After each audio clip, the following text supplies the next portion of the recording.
Subscribe to Echo Tales for deeply emotional, romantic, and mature stories that echo through your heart.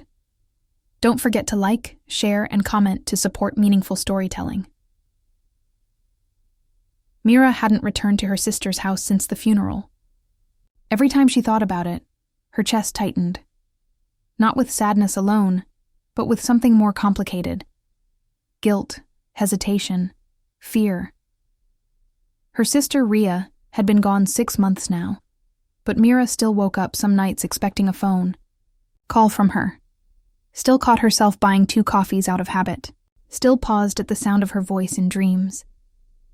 When she finally drove out to the house, it was a gray afternoon.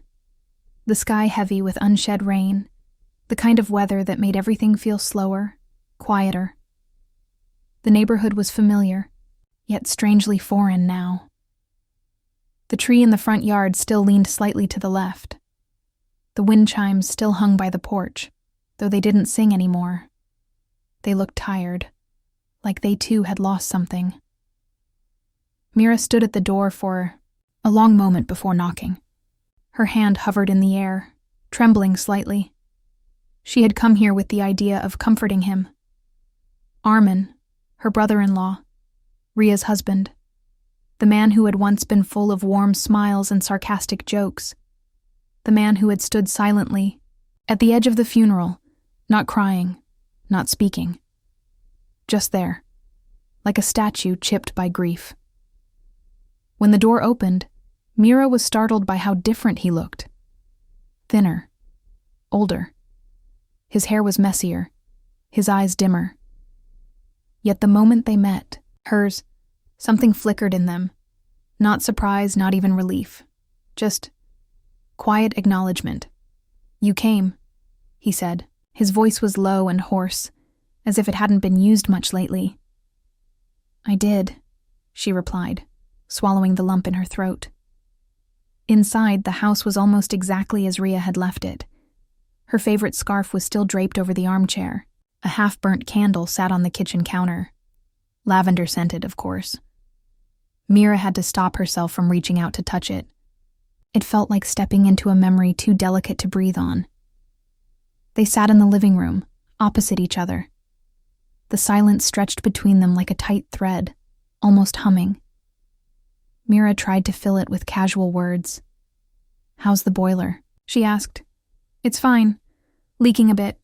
I haven't called anyone." "You should," she said softly. He nodded but didn't respond.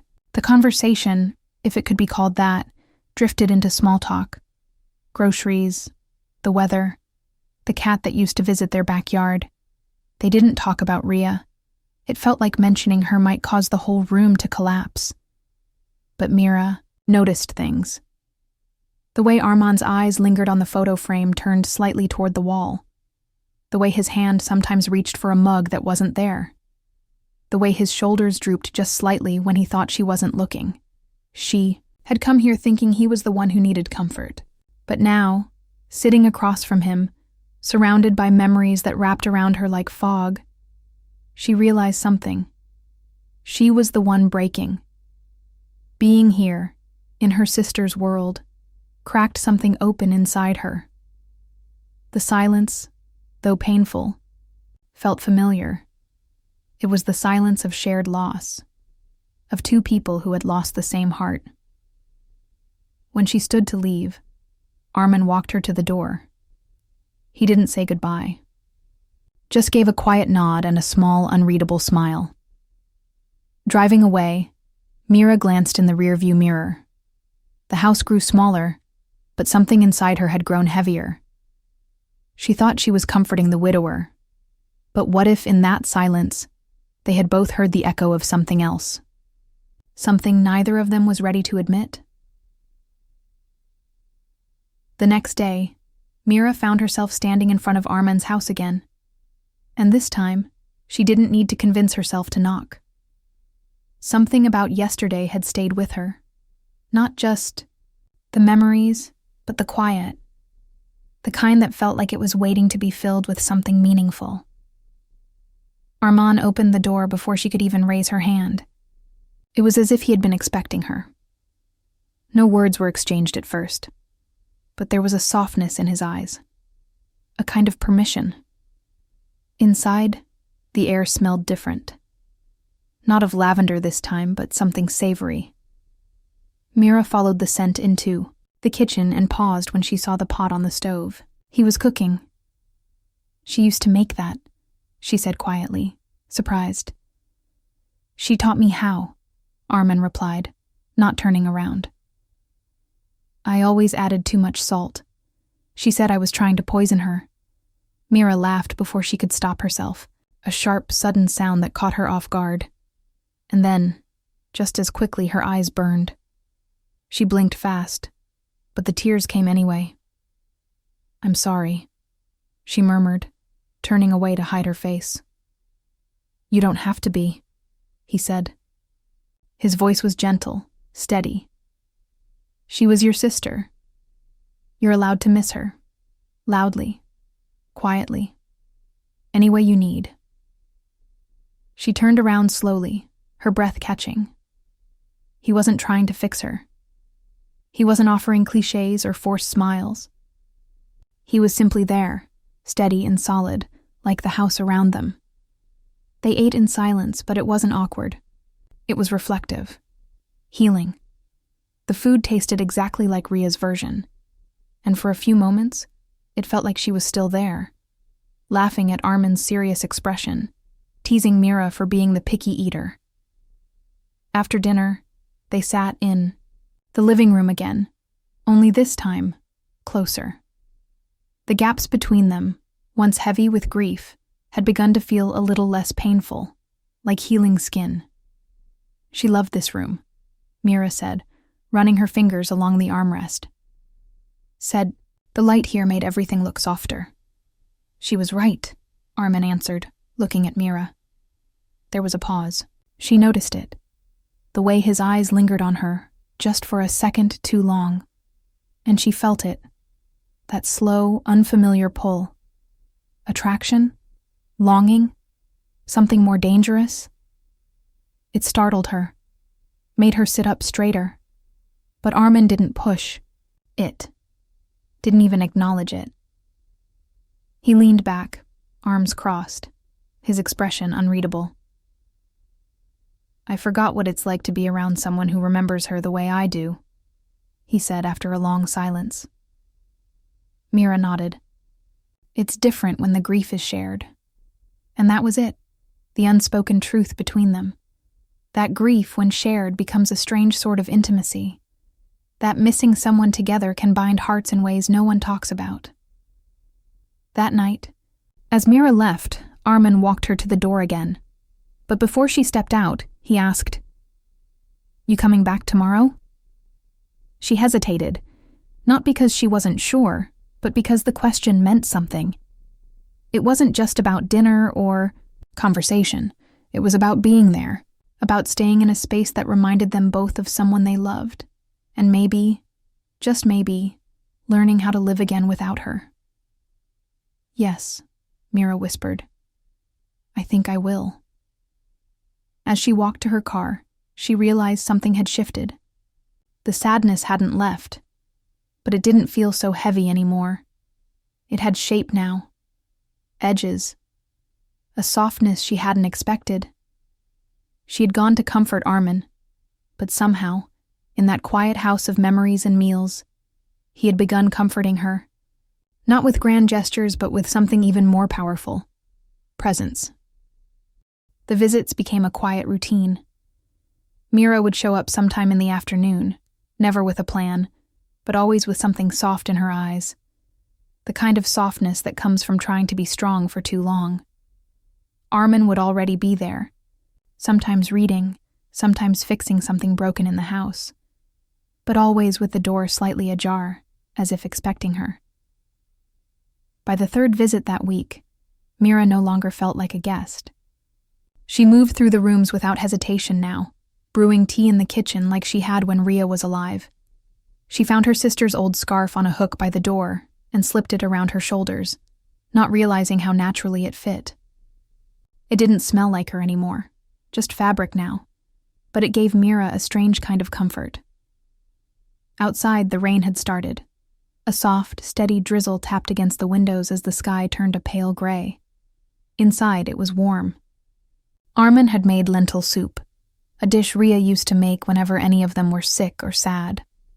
Mira sipped it slowly, the flavor sparking a memory so vivid it made her breath catch. Her sister, humming in the kitchen, laughing as she burned the toast again, promising she'd never cook without supervision, Armin noticed. He always did. "You okay?" he asked gently. Mira nodded, then shook her head. "It's just... I keep expecting her to walk in, like this is all temporary." Armin leaned back, eyes on the window. "Sometimes I still wake up and think she's in the shower, or that she's in the garden, deadheading the roses. Grief's like that, I guess. It tricks you." Mira turned to look at him. Really look at him. His voice held no self-pity, only quiet understanding. And in that moment, something shifted in her chest. Not pain, exactly, but a new awareness. She wasn't alone in this loss. He carried it too in different ways, but just as deeply. They moved to the living room after dinner, where the large window framed the rainy world outside like a painting. They sat side by side on the couch, not too close, not too far. Mira hugged her knees to her chest as the rain whispered against the glass.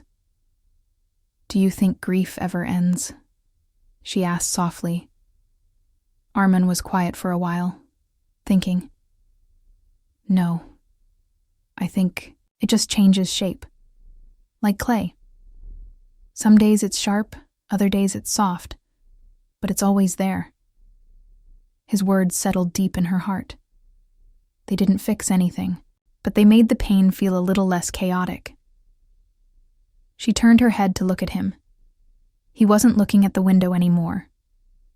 He was looking at her. There was a pause, a subtle, fragile moment where everything in the room stilled. Mira felt her heart beat louder in her chest. There was no denying the pull anymore, the way his gaze lingered. The way her presence had started to comfort him, just as much as his had started to comfort her. She quickly looked away. These weren't feelings she had planned for, and certainly not feelings she was supposed to have for her sister's husband. But longing didn't care about timing or logic. It crept in through the cracks left behind by heartbreak. Armand didn't say anything more. He didn't move. But Mira could feel the shift, like a soft current beneath still water. The rain continued to fall, but inside, something else was blooming, quietly, carefully. And though neither of them would say it out loud just yet, the silence between them was no longer just made of grief. It had begun to hold something warmer. That evening, the weather turned. What had started as a soft drizzle became a restless storm, wind howling against the windows like a warning. The power flickered once, twice, then went out entirely, leaving the house wrapped in shadows. Mira and Armand sat in sudden darkness, only the sound of the storm and their own breathing filling the space between them. Armand moved quietly, lighting a few candles from the kitchen drawer. Warm, flickering light settled across the room, making everything feel softer, closer, like time itself had slowed. He handed Mira a candle and gave her a quiet smile. "Well," he said, "I guess it's just us and the storm now." She smiled back, a little nervously, unsure of why her heart had begun to race. There was nothing unfamiliar about the house, or Armin. And yet, something had changed. Not in the air, but in them. They sat on the floor this time, by the coffee table, where Rhea used to paint her nails on quiet Sunday afternoons. The memories still lived here, but they no longer stabbed. They lingered, like ghosts that had softened with time. Armand poured them both a glass of wine, the bottle one Rhea had kept for special occasions. Mira hesitated at first, then accepted it. She would have told us to open this after some silly milestone, she said with a bittersweet smile. Like surviving a Monday. She never needed much of an excuse to celebrate something, Armin replied, clinking his glass gently against hers. For a moment, they just sat there, sipping, listening to the storm. Candlelight cast golden shadows across Armin's face, highlighting the hollows under his eyes, the curve of his jaw, the quiet strength he wore like armor. Mira felt drawn to him in a way that unsettled her, not just by memory or grief, but something real, something present. "Do you ever wonder," Armin said suddenly, voice low, "if she'd want us to be okay?" Mira looked at him. "She told me once to take care of you if anything ever happened." I laughed. Told her not to be dramatic. Armand smiled, but it was sad. She knew things, felt them before the rest of us did. There was a silence that followed, not awkward, but charged. Mira's heart thudded in her chest as his gaze met hers again. This time, neither of them looked away. And then, without thinking, Mira reached out. Not for romance, not for comfort, but for connection. Her hand found his, resting on the floor between them. His fingers curled slowly around hers. The touch was soft, cautious, but it carried a weight of shared nights, of quiet sorrow, of the strange tenderness that grief sometimes brings. They didn't move closer. They didn't kiss. But something between them cracked open, a secret they'd both been too afraid to speak, now pulsing gently between joined hands and candlelight. Mira's breath trembled. "This feels wrong," she whispered, though her fingers didn't pull away. "I know," Armand replied, "but it doesn't feel bad." And that was the truth that frightened them both, because it didn't feel like betrayal. It felt like healing. The wind outside rattled the windows, the storm still wild. But in that dark, quiet living room, lit by a few trembling flames and the unspoken ache in their chests, Mira realized something she hadn't dared believe. She wasn't falling apart anymore. She was falling toward something, and for the first time in months she wasn't afraid of what came next. Not with him. The storm had passed by morning, but its echo lingered in the house. Not in the walls, but in Mira's heart. The night before kept replaying in her mind. The candlelight, Armin's warm hand in hers, the closeness that felt like more than comfort. She'd driven home slowly, windows fogged, head spinning with guilt, and something dangerously close to longing. She hadn't planned to return the next day. But by late afternoon, she found herself standing on the porch again, heart racing. Before she could knock, the door opened. Armin stood there like he had been waiting, but this time, the air between them felt different, tighter, charged. "Hi," Mira said, her voice softer than she meant. "Hi," Armin replied, no smile this time. Just those deep, tired eyes that seemed to hold too much. Inside, the silence wasn't warm like before. It was thick, heavy. Mira walked to the kitchen counter and set down the flowers she'd brought, a reflex, not a plan. "I thought she started, but he cut her off gently. "We need to talk, Mira." Her heart dropped. She looked at him, and everything in her tensed. He leaned against the doorway, arms folded, expression unreadable. "About last night." Mira's hands clenched the edge of the counter. "I know. It shouldn't have happened. But it did happen," he said. Not accusing, just honest. "And pretending it didn't will only make it worse." She turned toward him, tears stinging her eyes. "I feel like I'm betraying her. My sister, your wife." Armin stepped forward, his voice low but steady. "I feel that too. Every minute." But I also know what's real and what isn't. That moment last night, whatever it wasn't about forgetting Rhea. Then what was it? Mira asked, voice cracking. He didn't answer right away. He walked to the window looking, out at the garden, the one Rhea used to tend, now overgrown and wild. It was connection, survival, maybe even love in its first fragile form. But it wasn't wrong. It came from grief, yes, but also from knowing each other in a way no one else can. Mira sat down slowly, her body heavy. But what will people think? What would she think? Armin turned to her. Rhea wouldn't want us frozen in grief. She'd want us to live, fully, to love again if we could. Silence filled the space between them, aching and uncertain. I don't know how to move forward with this, Mira whispered. I don't know what this is. It's not something we decide tonight, Armin said gently. We're not rushing into anything. We're just acknowledging the truth, that something is shifting between us. He sat beside her, not too close, but close enough that she could feel the warmth of him. Mira looked down at her hands. They were trembling.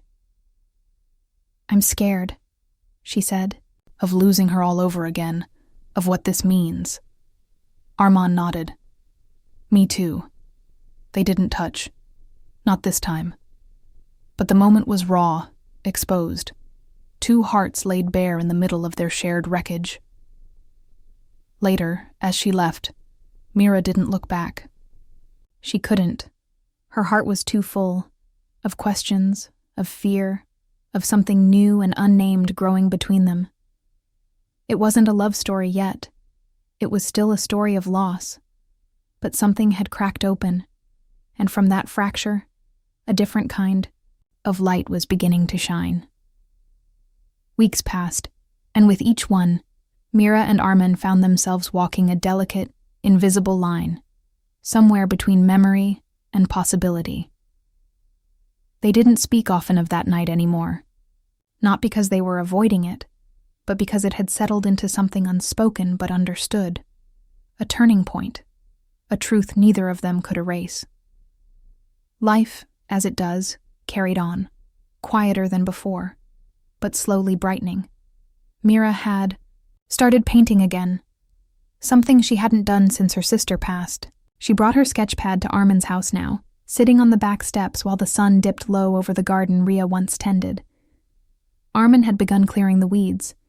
At first it was just something to do with his hands, but slowly, the garden came back to life. It was subtle, one new bloom at a time, one stubborn root pulled free. They rarely spoke about what was happening between them, but it was there. In the way Armin brought Mira tea without asking. In the way her laughter, once buried under sorrow, began to echo through the halls again. In the moments they sat side by side and didn't need to fill the silence. One afternoon, as Mira reached to steady a wobbly planter box, her hand brushed Armin's. Neither of them pulled away this time. The touch lingered, gentle, intentional. She looked at him, and this time didn't look away. You're different now, she said softly. So are you, he replied, voice low, but maybe that's okay. Mira took a deep breath, as if preparing to step into something that scared her. Do you ever think that maybe we were meant to help each other through this? He nodded slowly. I don't think I would have made it without you. She smiled faintly, eyes shining. I was supposed to be the one comforting you. You did, he said, in ways you don't even know. There was a pause, not heavy, but full. Full of all the nights they had cried in silence, all the mornings where they found a little more strength, and all the unnamed feelings growing quietly between them. That evening, they sat on the couch, again, candlelight flickering even though the power was on.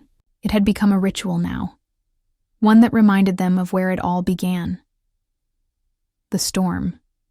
The darkness.